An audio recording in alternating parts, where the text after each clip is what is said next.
Third, we are taking steps to increase travel, commerce, and the flow of information to and from Cuba. This is fundamentally about freedom and openness, and also expresses my belief in the power of people-to-people engagement. With the changes I'm announcing today, it will be easier for Americans to travel to Cuba, and Americans will be able to use American credit and debit cards on the island. Nobody represents America's values better than the American people, and I believe this contact will ultimately do more to empower the Cuban people. All right, there he is. There's the announcement. And joining us now, you know her, actress, I'm looking for the right word, singer, thank you very much. And of course, born in Cuba, moved to Venezuela, where she was Miss Teenage Venezuela, then Miss Teenage World, and then more titles after that. The one and only Maria Conchita Alonso. Hello, Maria.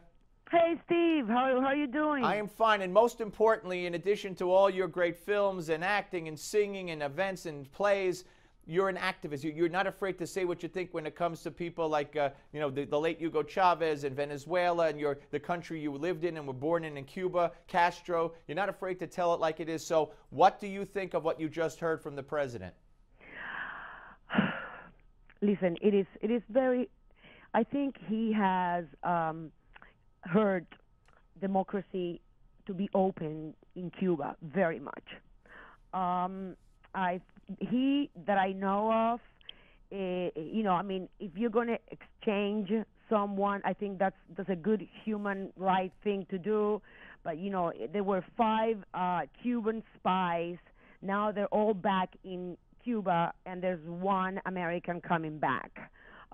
You know, he could have done, you know, 1 and 1. Right, you're talking about Alan Gross, and who was held for 5 years, and I'm with you. I'm against that trade because that's unbalanced in the first place. 5 spies for 1 innocent American, and then as a reward for that, the president took the steps he took today to open up the normalization of relations with Cuba. Yeah, let me tell you something.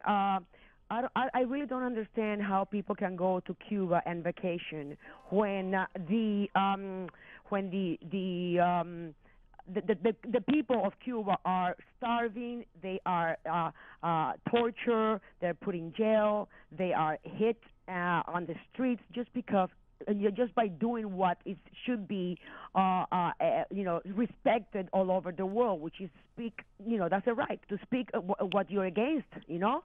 And, you know, I do think that, you know, the embargo, it's like the embargo is used for the regime, the Cuban regime, to hurt United States, because they accuse United States that are the ones that are making the right. They use it as an excuse to keep their people hungry, and then they say, "Well, look, we have the embargo. What do you expect?" Yeah.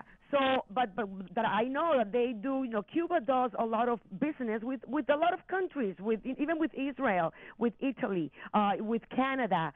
You know, they have so much money, but still the people are not being respected. They're still hungry. They still are not free to do whatever they want, to travel in and out, to study what they want, to read what they want, to be themselves.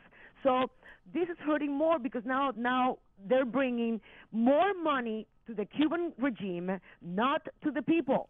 And they're going to be more powerful now, even more than what they already are. So that means they're not going to be, you know, they're going to continue, you know, Cuba being the way it is for this, you know, 50-some, almost 60 years. And so I don't agree with what happened. You know, Obama didn't sign absolutely nothing with the Castros or, you know, with the Cuban regime saying, okay, I'll give you this, you give me that. You know, and whomever believes and trusts a communist, it's either a communist themselves or I don't know where their head is, because you cannot trust any of those people, you know. So it's like, okay, I'm going to give you everything. The people are going to be starving still. They're going to be living, you know, poor and no future. They don't even know what the word dream means. And but the regime is going to be more and more and more and more powerful, which that means that it's going to control more Latin America, which means that they're going to come here to this country and they're already here. You know, these were 5 spies that they caught. Right. But we are full of them here in this country. Maria, what would you say to the people of the United States who are saying, "Oh, good, I'd love to go to Cuba"? I would say that it's like going to. It's so sad to go to Cuba and see how the people live there while they're having a great time swimming in the beautiful beaches and eating whatever they want. So you would tell Americans not to go?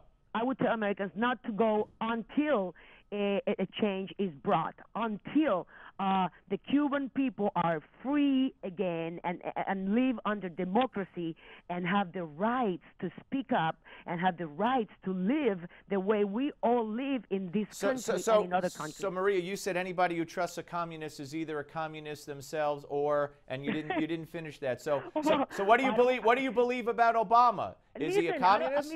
Well, I wouldn't. I think he's more to the left than to the right. Yes, I do, and I don't think that he's helping, as I said before, not only Cuba but this country. I mean, by doing that, he's not helping this country because he's allowing slowly, for this country to welcome, those people. Maria, always great to talk to you. We'll speak to you soon. Merry Christmas, Happy New Year. The same to you, Steve. Thank you. To all your listeners. Thank you. Bye. Bye. Maria Conchita Alonso, ladies and gentlemen. Hank Scheinkampf is next. But first, I want you to stay tuned for tips on heart disease prevention with your Max to Health moment. It's coming up next right here on Newsmax Television. Don't go away.